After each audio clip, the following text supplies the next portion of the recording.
Hello everyone. आज के इस वीडियो में हम सिंधु घाटी सभ्यता के विषय में जानेंगे।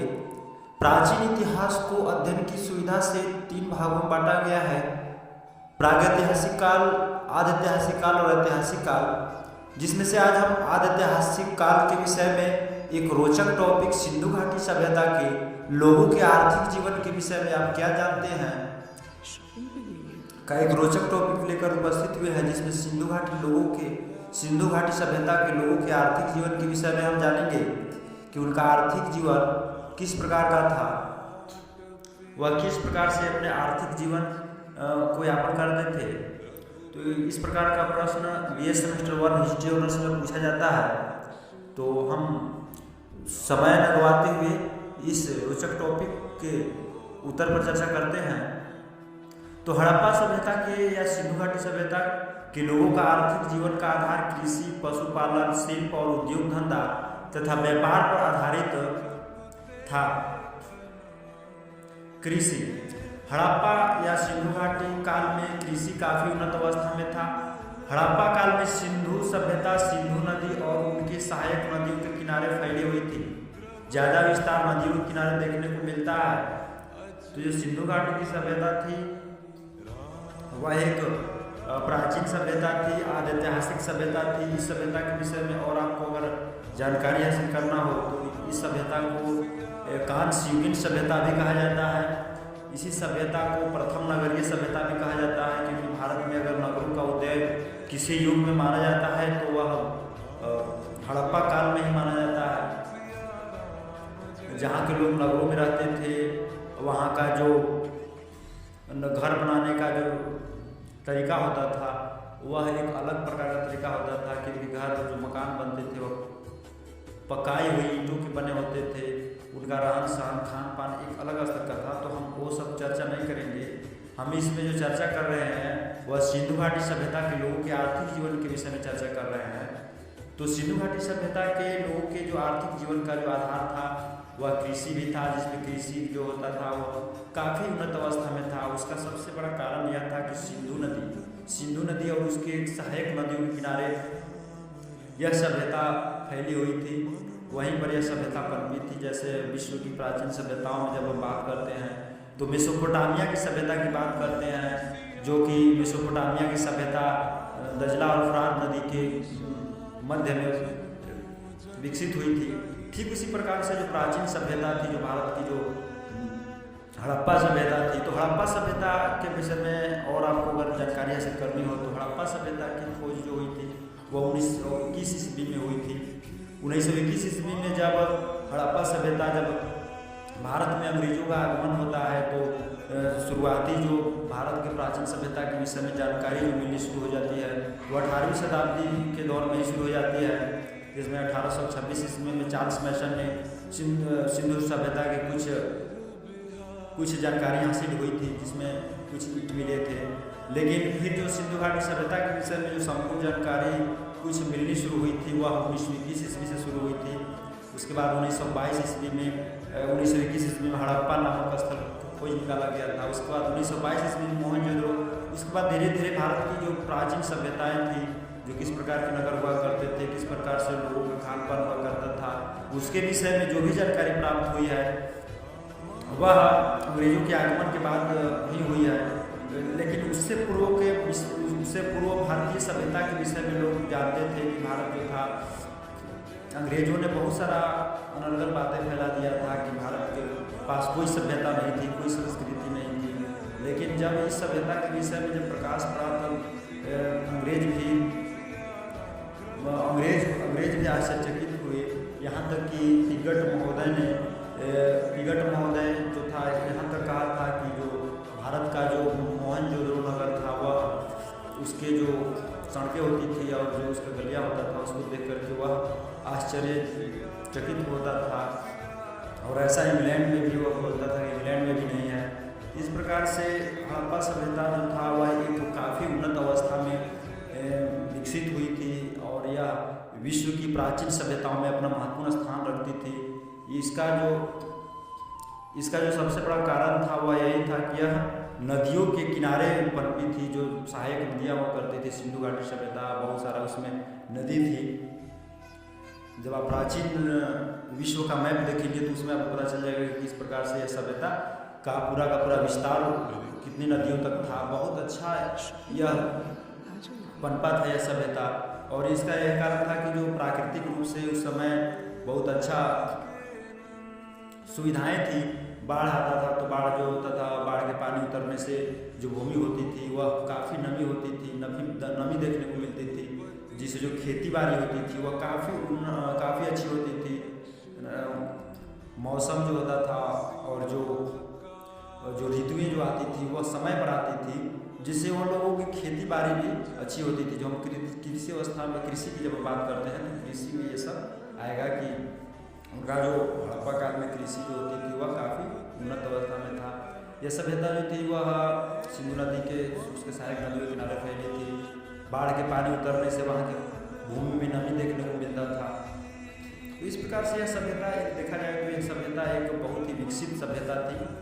उसका सबसे बड़ा कारण यही था कि यह नदियों के किनारे पनपी थी, जिसमें सिंधु नदी हो गया। इसके अलावा भी बहुत सारी नदियाँ थी, लोथल और बहुत तरह की जो नदियाँ थी।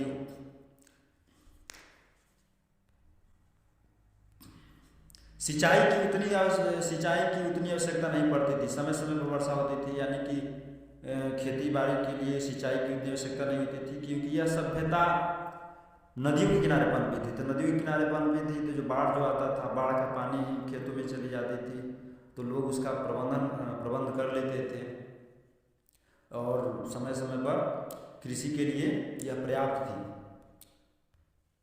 हड़प्पा काल के लोग कृषि के अंतर्गत जो कौन कौन सी फसलें उगाते थे, तो गेहूँ, जौ, चावल, राई, मटर, सरसों, तिल, कपास जैसे खास तौर पर फसलों का उत्पादन किया करते थे। हड़प्पा सभ्यता के लोगों का सबसे महत्वपूर्ण फसल गेहूँ और जौ था। हड़प्पा सभ्यता या सिंधु घाटी सभ्यता के लोग दो प्रकार के जौ का उत्पादन किया करते थे। एक उत्तम कोटि का जौ, दूसरा निम्न कोटि का जौ का उत्पादन किया करते थे।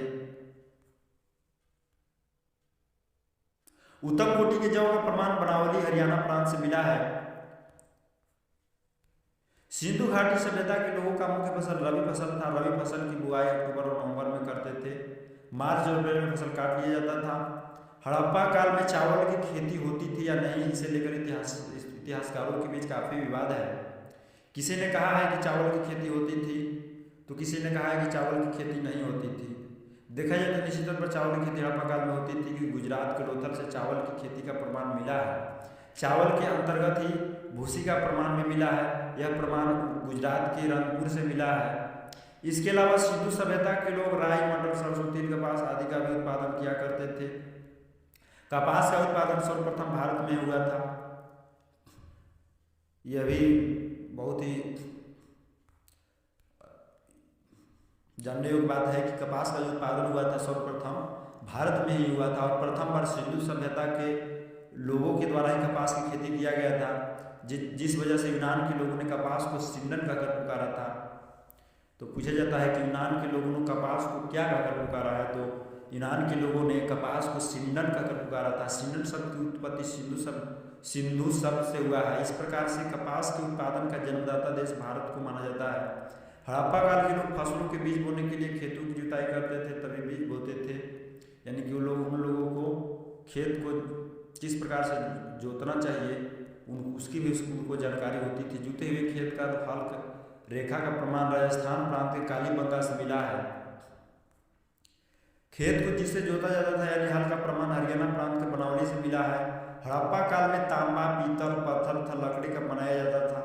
बुआई के पश्चात जो फसलों की कटाई होती थी, फसलों को काटने का काम पत्थर से बने हंसिए से करते थे, क्योंकि उस समय उतनी सुविधाएं नहीं थी, उस समय उतना आविष्कार नहीं हुआ था किसी चीज़ का।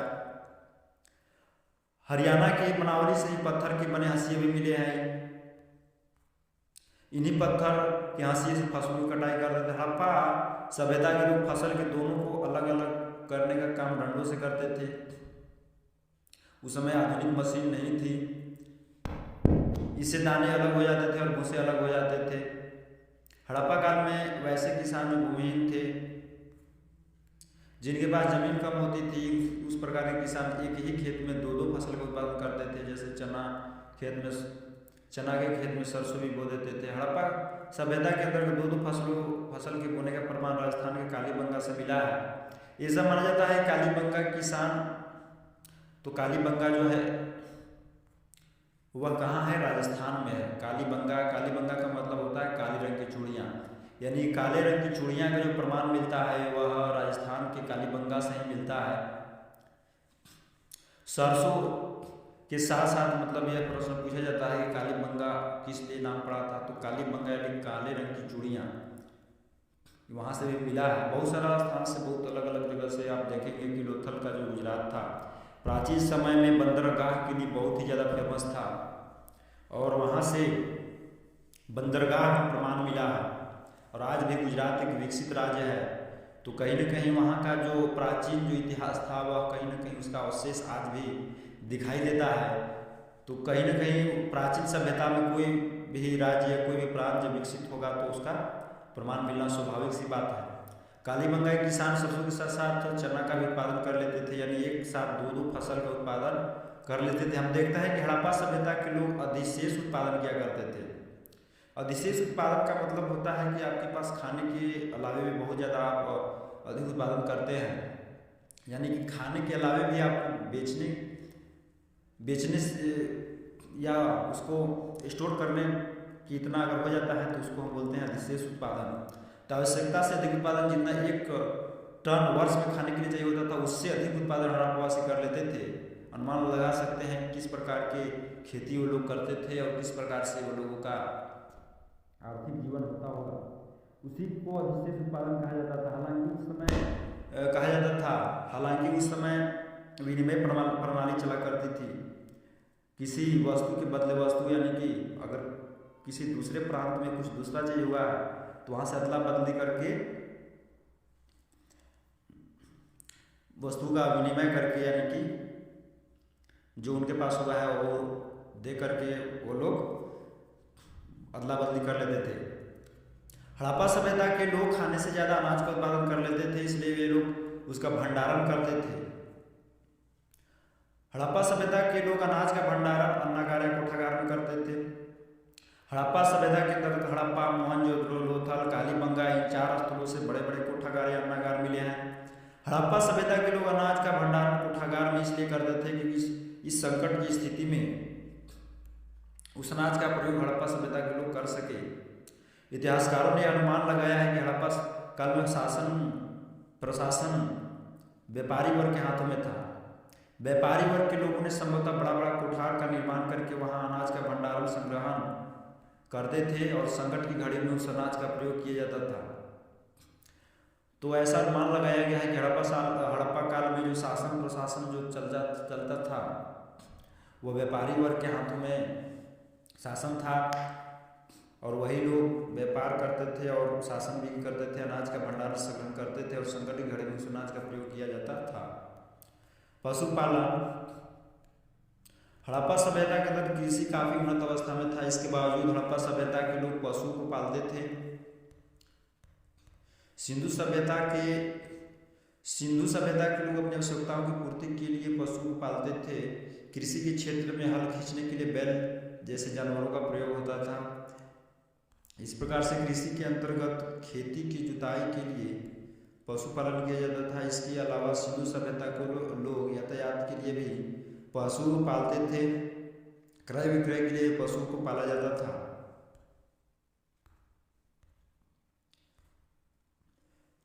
सिंधु सभ्यता के लोगों के महत्वपूर्ण पशु बैल, गाय, भेड़, बकरी, सुअर, बिल्ली, कुत्ता इत्यादि थे। भोजन के दृष्टिकोण से भी वे लोग पशुओं को पालते थे। इसमें सुअर वगैरह भी आता था, सुअर, भेड़, बकरी वगैरह बहुत सारा चीज़ है। तो इस प्रकार से सिंधु घाटी सभ्यता के लोगों के आर्थिक जीवन के विषय में हमने इस वीडियो के जरिए चर्चा किया कि सिंधु घाटी सभ्यता के लोगों का आर्थिक जीवन किस प्रकार का था।